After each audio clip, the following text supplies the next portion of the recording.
இறையேசுவில் அன்பானவர்களே, என்னை குறித்து இறைவன் என்ன எண்ணம் கொண்டிருக்கின்றார்? என் பெயரை அவர் ஞாபகத்திற்கு வந்தவுடனே அவர் என்னை பற்றி என்ன சொல்லுவார்? இதை ஒவ்வொரு மனிதரும் சிந்தித்து பார்க்க வேண்டும்.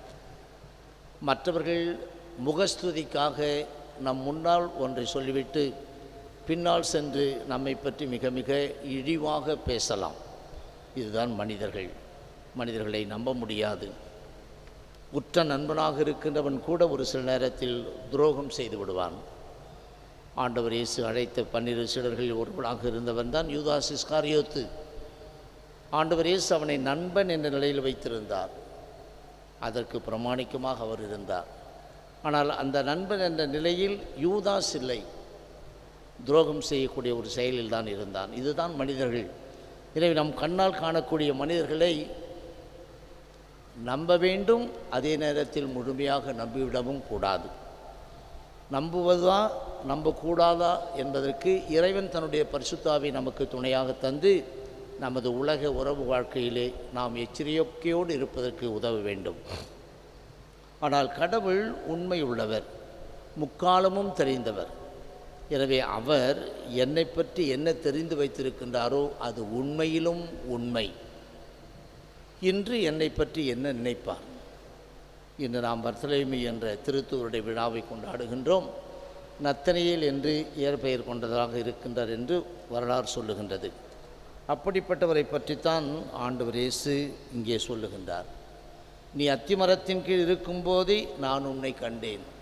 பிலிப்பு உன்னை என்னிடம் அறிமுகம் செய்ததால் அல்ல, அதற்கு முன்னால் நீர் என்ன செய்து கொண்டிருந்தீர் என்பதை வைத்து உனக்கு தெரியும் என்று சொல்லுகின்றார். இந்த அத்திமரத்தின் கீழ் என்பது ஆன்மீகத்தில் வளமை பெற்றவர்கள் செய்ய வேண்டிய ஒரு செயல். ஆண்டவரோடு அமைதியாக தியானம் செய்ய வேண்டுமானால் நிரம்ப நிழல் கொடுக்கக்கூடிய அத்திமரத்தின் கீழ் அமர்ந்து தான் தியானம் செய்வார்கள். எனவே அந்த அமைதியில் நீ ஆண்டவரை தேடுகின்றாய், கடவுளை தேடுகின்றாய், அந்த செயலை செய்யும் போதே உன்னை பற்றி எனக்கு தெரியும் என்று சொல்லி இவன் உண்மையான இஸ்ரவேலன், இவன் கபடற்றவன் என்றெல்லாம் சொல்லுகின்றார். இப்படி கபடில்லாத ஒரு நிலையில் உள்ளத்தில் ஒன்று புறத்தை ஒன்று சொல்லதில்லாமல் கபடற்ற நிலையில் இருக்கின்ற காரணத்தினால் எப்படிப்பட்ட பாக்கியத்தை அவர் பெற்றுக்கொள்வார் என்று இயேசு சொல்லுகின்றார். வானம் திறந்திருப்பதையும் மானிட மகன் வானத்தூர்கள் ஏறுவதையும் இறங்குவதையும் நீ காண்பாய். மோட்ச பாக்கியம் உனக்கு உண்டு. நீ வாழ்ந்து கொண்டிருக்கின்ற உண்மையான வாழ்க்கைக்கு மோட்சம் கண்டிப்பாக உண்டு. யாருக்கு கிடைக்கும்? இதை பர்த்தலமேயுவை பார்த்து இயேசு சொல்லுகின்றார். கல்வாரியிலே அவர் சிலுவையில் தொங்கிக் கொண்டிருக்கின்ற போது மனம் மாறி அந்த நல்ல கள்ளனை பார்த்து இன்றே நீ என்னோடு வான்வீட்டில் இருப்பாய் என்று சொல்லுகின்றார். எனவே என்னை குறித்து இறைவன் எப்படிப்பட்ட எண்ணம் கொண்டிருப்பார்? இறைவனிடம் வேண்டுவோம், இயேசுவை எனக்கு வெளிப்படுத்தும், நான் யார் என்று எனக்கு வெளிப்படுத்தும்.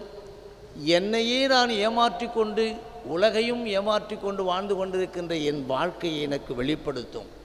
உண்மையிலேயே இந்த ரொசாரியோ யார் என்று வெளிப்படுத்தும். அது எப்போது கிடைக்கும்? பரபரப்பிலேயே இருப்பதால் அல்ல, அமைதியாக இருக்கின்ற போது, ஆண்டவருடைய சன்னிதானத்தில் அமைதியாக நாம் ஜெபிக்கின்ற போது அவர் தன்னை நமக்கு வெளிப்படுத்துவார்.